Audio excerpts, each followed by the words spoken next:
आया है तीसरी बार, होगी तीसरी हार, हार की बनेगी हर। पहले शीशा मोड़ में हराया था तो फुटबॉल को लात मारी, कहाँ पहुंची, जवाब में तो उछाल दिया तो कहाँ गिरी। अब तो फुटबॉल पंचर करेंगे कि नहीं करेंगे?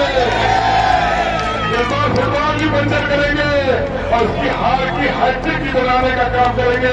क्योंकि दौड़ रहा था, पहले दौड़ रहा था द्वारे द्वारे बस्ती बस्ती, अब दौड़ रहा है थाने थाने चौकी चौकी। अमिताभ बोले इरफान सोलंकी को जीतने की थी आदत, तीसरी बार बीजेपी को हराएंगे, जीत की करेंगे यह ट्रिक, जुल्म से नहीं डरते।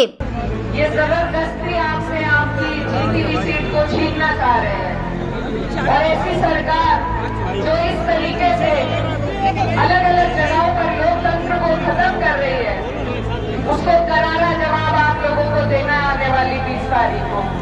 तो मेरे भाई आप तैयार हैं या नहीं?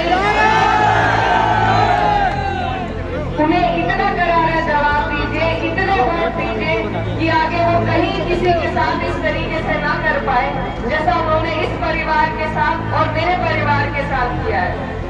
तो ये जो चुनाव है, मुझे ऐसा महसूस हो रहा है जैसे मेरा खुद का जाती चुनाव हो, और इसमें हमें इस चुनाव में हमें इतनी संजीदगी से काम लेना है क्योंकि ये उपचुनाव है, सत्ता पक्ष से हमारा चुनाव है। इस सीट का दौरा करना सबसे ज्यादा अच्छा लगा। बीजेपी बनाती है बेकार के मुद्दे, भाईचारे का मिसाल कायम करेगी नसीम सोलंकी की जीत। अगर हम एक दूसरे का सम्मान नहीं करेंगे तो नफरत कम नहीं होगी।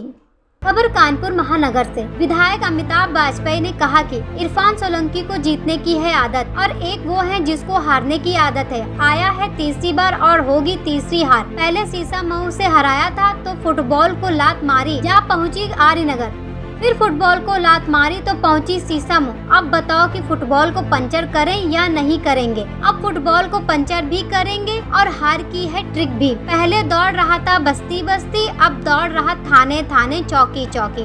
जनता के बीच काम खत्म हो गया, लोगों ने मना कर दिया। अब चुनाव लड़ रहे दरोगा जी, सिपाही जी, केडीए के जेई साहब, केसको के जेई साहब, नगर निगम के जेई साहब और कल एक और आ गए श्रम विभाग के इंस्पेक्टर साहब। जुल्मी जब जुल्म करता है तो डरता है और हम लोग तो वो हैं कि जुल्म के आगे सजदा नहीं करते, हम डरते नहीं हैं।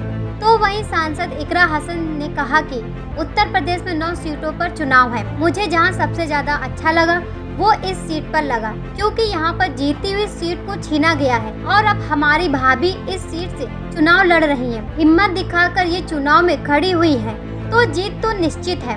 बीजेपी तो बेकार का मुद्दा बनाती है। इन्होंने एक भाईचारे की मिसाल कायम करी है। अगर हम एक दूसरे का सम्मान नहीं करेंगे, ये नफरत जो फैलाई जा रही तो वो कम नहीं होगी। तो भाभी जी ने एक जन प्रतिनिधि होने के नाते जो उनका फर्ज था उन्होंने किया।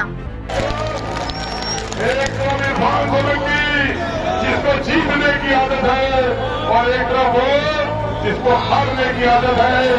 आया है तीसरी बार, आया है तीसरी बार, होगी तीसरी हार, हार की बनेगी हर। पहले शीशा मोड़ में हराया था तो फुटबॉल को लात मारी, कहाँ पहुंची, जवाब में तो उछाल दिया तो कहाँ गिरी। अब तो फुटबॉल पंचर करेंगे कि नहीं करेंगे? इस बार फुटबॉल भी पंचर करेंगे और उसकी हार की हैट्रिक भी बनाने का काम करेंगे। क्योंकि दौड़ रहा था, पहले दौड़ रहा था द्वारे द्वारे बस्ती बस्ती, अब दौड़ रहा है थाने थाने चौकी चौकी। जनता के बीच में काम खत्म हो गया, लोगों ने मना कर दिया। अब चुनाव कौन लड़ रहा है? दरोगा जी। चुनाव लड़ रहे दरोगा जी, सिपाही जी, केडीए के जेई साहब, केसको के जेई साहब, नगर निगम के जेई साहब और कल एक और आ गए ड्रग विभाग के इंस्पेक्टर साहब और ड्रग विभाग के इंस्पेक्टर साहब भी आ गए। जुल्मी जब डरता है तब जुल्म करता है, लेकिन हम लोग वो है कि जुल्म के आगे सस्ता नहीं करते, हम डरते नहीं है। हमारे लोग बंदूकी का मुकाबला करते, जब वो नहीं डरा, वो 2 साल से जो जेल में है, जिसका परिवार परेशान है, वो नहीं डरा। हम उस शेर के साथी हैं, बताओ हम कैसे डरेंगे? और शेर की पत्नी, अरे शेर भी समझो, शेर की पत्नी कौन है? तो बस शेरनी का साथ देंगे कि नहीं देंगे? इतना डराया सरकार ने, इतना डराया सरकार ने, पर डरी नहीं है वो इसलिए कि उसने जिम्मेदारी उठाई थी कि सोलंकी परिवार के साथ रहेंगे, और उसने जिम्मेदारी उठाई है कि शीशा को परिवार के साथ में रहेंगे। इसलिए हमारा, आपका, सबका ये कर्तव्य है कि हम लोग अपनी शेरनी को जिता करके यहाँ से लखनऊ भेजने का काम करेंगे। जिस दिन हम लोग लखनऊ भेजेंगे, वहीं से उल्टी मिट्टी शुरू हो जाएगी। इरफान सोलंकी छूट के आएंगे, बाबा का अहंकार टूटेगा और समाजवादियों की सरकार वहीं शुरू हो जाएगी। 23 तारीख को उत्तर प्रदेश में क्या होगा, क्या नहीं होगा, तो कानपुर में सरकार तुम्हारी चलेगी। कानपुर में वही होगा जो तुम चाहोगे। और होगा दरोगा बाहो देखे यार, कितने आए कितने चले गए। हम लोग यही खड़े थे, हम लोग यही खड़े थे, हम लोग यही खड़े हैं और कल भी हम लोग यही खड़े होंगे कि होगा दरोगा आते हैं और चले जाते हैं। इनकी चिंता हम लोग नहीं करते हैं। इसलिए बताओ, डरोगे तो नहीं 23 तारीख को वो बैरियर लगाएंगे, बैरियर तोड़ के जाओगे वोट डालने। हमको बैरियर तोड़ के जाना है, जरूरत पड़ी तो हम भी आएंगे, बैरियर तोड़ेंगे, वोट डालेंगे ही डालेंगे। डालेंगे वोट, करेंगे तो नहीं, फुटबॉल बच्चे कर लेंगे, हैट्रिक बना देंगे, शेरनी को विधायक बना देंगे। जय जय शीशा मऊ। आप सभी साथियों को एक मिनट। यहाँ मौजूद मेरे बड़े बुजुर्ग, छोटे भाइयों और घर में मौजूद मेरी माँ बहनें, मेरी छोटी बहनें, हम सबसे अपील करने आए हैं कि 20 तारीख को साइकिल वाला बटन दबा के और मेरे हाथों को मजबूत करिए, मुझे मजबूती दीजिए। और मुझे मालूम है शीशा मऊ, पूरा कानपुर शहर, पूरा उत्तर प्रदेश और पूरा हिंदुस्तान मेरा साथ दे रहा है। बस आप अपनी दुआओं से नजवाती है। और मैं बहुत शुक्रिया अदा करूंगी मंच पे मेरे जितने भी बड़े हैं और मेरी इंडिया गठबंधन के जो लोग हैं, उनका बहुत बहुत शुक्रिया। और फहीम भाई आपका जो आप आए हैं हमारे लिए बाहर से, सबका, और खास तौर पर मेरी छोटी बहन माननीय सांसद इकरा हसन जी का, जो दूर से आई है, और मेरे हौसले को और मजबूत होंगे और इंशाअल्लाह मुझे और मजबूती मिलेगी। उम्र में हमसे छोटी है पर हमें बहुत कुछ सीखने को मिलता है इनसे। तो आपका बहुत बहुत शुक्रिया, आप आइए।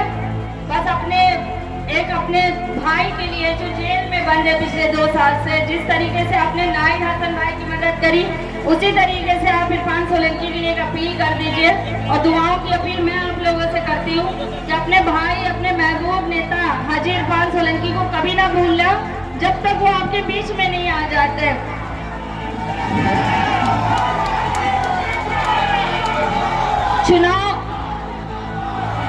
चुनाव इतनी जल्दी आ भाई, प्लीज बहुत शुक्रिया। आप लोग अपने भाई से इतना प्यार करते हैं। 9 सीटों पर चुनाव है, पर अगर मुझे कहीं जाना सबसे ज़रूरी लगा तो वो इस सीट पे लगा, क्योंकि यहाँ पर जिस तरीके से ये जीती हुई सीट को छीना गया है और अब हमारी भाभी जो यहाँ से चुनाव लड़ रही हैं, इतनी हिम्मत दिखाकर वो चुनाव लड़ रही हैं, तो जीत तो निश्चित है इंशाल्लाह। मंदिर में जलाभिषेक किया, इसको लेकर मंदिर प्रशासन ने शुद्धिकरण भी किया और कई मौलाना ने फतवा जारी किया। इसको लेकर बीजेपी को बड़ा मुद्दा। देखिए, बीजेपी तो बेकार की चीज़ों को मुद्दा बनाती है। इन्होंने एक भाईचारे की मिसाल कायम करी है, और अगर हम एक दूसरे का सम्मान नहीं करेंगे, ये जो नफ़रत है, ये जो फैलाई जा रही है, तो वो कम नहीं होगी। तो भाभी ने जो है एक जनप्रतिनिधि होने के नाते उन्होंने जो उनका फ़र्ज़ था वो। कानपुर से कमर आलम की रिपोर्ट।